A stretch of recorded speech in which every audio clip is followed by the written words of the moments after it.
大家好，我是小慧，欢迎您来到我的频道，也非常感谢您百忙之中收看我的视频。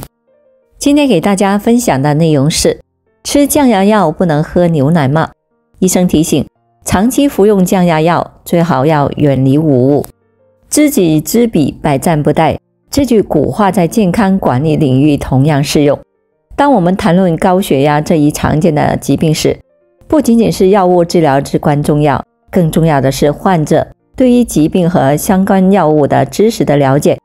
李阿姨的故事是一个生动的例子。李阿姨一位患有高血压的普通老人，她的生活充满了对家庭的爱和责任。每天她的日常就是照顾家庭和外孙，但在一个看似平常的早晨，一次简单的行为，用牛奶服用降压药，几乎让她陷入了生命的危险。原因何在？李阿姨并不知道牛奶和她的降压药存在潜在的不良相互作用。这个事件不仅仅关乎李阿姨一个人，在我国高血压的患者数量庞大，很多人都在长期的服用降压药，而对于这些药物的正确使用，包括与食物的相互作用，普通存在着认识不足。正如李阿姨的例子所示，这种认识上的缺失可能会带来严重后果。此外，随着社会老龄化的加速，高血压的患者数量还在不断的增加，这意味着像李阿姨这样的事件可能会更加的频繁的发生。因此，对于高血压患者而言，了解降压药物的正确服用方法与日常饮食的搭配，已经成为一项不可或缺的健康知识。在李阿姨的例子中，我们看到了一个常见的误区。很多人认为牛奶是一种健康营养的饮品，用它来帮助吞咽药物应该是安全的。但实质上，牛奶和一些降压药物之间的相互作用可能会导致不良的后果。具体来说，降压药物中的某些类型，如钙通道阻滞剂，会与牛奶中的钙质发生竞争，影响药物的吸收和效果。而更严重的是，有些降压药如贝塔受体阻滞剂会抑制分解牛奶中的酪胺，可能会导致血压突然的升高，甚至引发危险。为了解决这一问题，医生建议在吃完降压药后等待30分钟左右再摄入牛奶，以避免药物和食物同时在胃中发生相互作用，这样可以更好地保证降压药物在体内的吸收和发挥作用。问题不仅限于牛奶，实质上，高血压患者在服用降压药的同时，还需要注意避免与多种的食物和饮品的相互作用。2. 医生提醒，服用降压药最好要远离无物。第一种，含钾量过高的食物。当我们吃完降压药后，血压就会被通过不同的机制进行降解，而其中的一种就是利用了血管紧张素转换酶抑制剂以及血管紧张素受体拮抗剂。这两种大多数降压药中都含有的化学成分，来减少血管收缩，好阻碍醛固酮释放，来增加体内的钠和水的排泄，好减少血液容量，降低血压。然而，这种药物作用会增加身体对钾的保留，导致血钾水平升高，并使钾的排泄减少，引发高血钾症。而降压药中所含有的保钾利尿剂和钙通道阻滞剂会干扰体内的肾功能，影响细胞内钙离子的传递，导致钾的排泄减少，大大的增加了高血钾症的风险。不过，一般的情况下，我们的身体是能够承受得住这种高血钾情况的。但如果再吃一些含钾量过高的食物，那就很可能会引发高血钾症，导致心律失常，引发严重的心脏问题。像土豆、香蕉、西红柿、豆类、坚果和深绿色菜，这些都属于含钙量过高的食物。虽然本身是健康的，但如果是服用了降压药的情况下，还是不要吃了。高钠食物作为人体内重要的电解质之一，钠在参与维持体内水平衡和细胞功能上起着重要作用。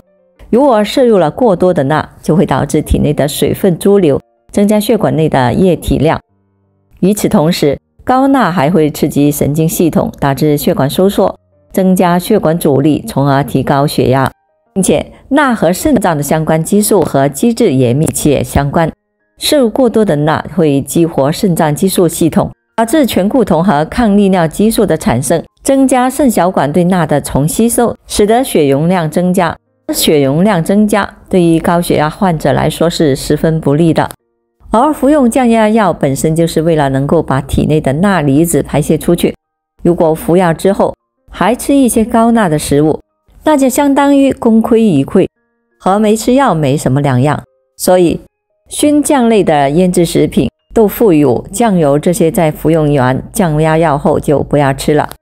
3、含咖啡因饮料。其实降压药本身和咖啡因并不存在相克性，但咖啡因对于高血压患者来说却非常不利。作为一种容易促使体内交感神经兴奋性增加的物质，摄入咖啡因后会导致心跳加速、血压升高，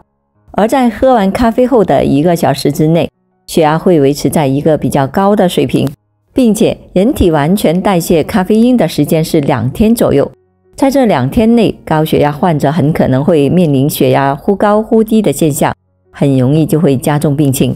4、柚子。柚子鲜美多汁，酸甜又可口，还具有很高的营养价值，是很多人都会选择的一种水果。但是柚子固然美味，但服用降压药的朋友一定要敬而远之，因为柚子汁，尤其是西柚汁，可能会影响肝酶的代谢。跟降压药同时服用，有可能会造成降压药在血液中的浓度过高，使得降压的效果加强。如果不注意，有可能会使得血压降得过低，如对于老年人往往会造成一些急性心脑血管事件的发生外，不仅是降压药，一些心血管常用的药物，如抗凝药、华法林跟西柚汁也不能合在一起使用，会造成出血的风险增加。因此，对于降压药和西柚汁不可同时服用，避免造成降压过低。5、酒精。大量摄入酒精可能会导致血压升高，增加心血管负担。在服用降压药的患者中，这种额外的心血管压力可能会抵消药物的降压效果，使治疗达不到预期的效果。再者，酒精与某些降压药物可能会发生相互作用，降压药物的机制与酒精的代谢过程有关，两者在体内的交互作用可能会导致药物浓度的波动，进而影响其疗效。因此，为了确保降压药物能够在患者的体内维持稳定的浓度，患者被建议在治疗期间要远离酒精。而且过多的酒精摄入还可能会引发其他健康问题，包括肝脏疾病、胃部疾病、代谢紊乱等。这些健康问题可能对患者的整体康复产生负面影响，增大治疗的难度。看完这个视频，希望你能够充分了解降压药与各种食物间的相互作用。用降压药物前后一定要遵循医嘱，才能够有效地控制我们的血压。好了，朋友们，今天所分享的视频内容就到这里了。欢迎大家在评论区分享您的生活经验，也非常感谢您的支持和鼓励。我们下期见。